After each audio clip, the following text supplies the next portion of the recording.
ఆమె శీలం ఎంత గొప్పదో రాముడికి చెప్పడానికి అగ్నిలోకి వెళ్ళిందా, ఆమె శీలం ఎంత గొప్పదో లోకానికి చెప్పడానికి అగ్నిలోకి వెళ్ళిందా? ఎందుకో తెలుసా అండి? దిక్కుమాలిన లోకం ఒక యుగంతో వదిలిపెట్టింది అనుకోకండి సీతమ్మని.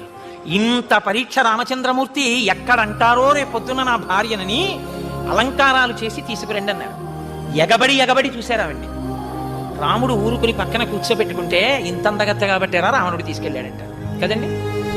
ఈ మాట అంటారని ఇన్ని నెలల తర్వాత భార్యని చూసినా ఆయనకి తెలుసున్నా ఆవిడ ఎటువంటిదో, లేచి కపాలన చేతులు పట్టుకుని ఆవిడ కళ్ళు తుడవాలనున్నా, ఇవాళ నేనొక్క 5 నిమిషాలు తొందరపడితే జీవితాంతం నిన్ను లోకమనే మాటలకి నీ మీద నాకున్న ప్రేమ వలన ముందు నేను ఏడవలసి వస్తుంది సీత, నువ్వు అంతఃపురంలో ఉంటావు, ముందు నా చెవి వినపడతాయి, కాబట్టి నీ చారిత్రం ఏమిటో లోకానికి తెలియ చెప్పాలి.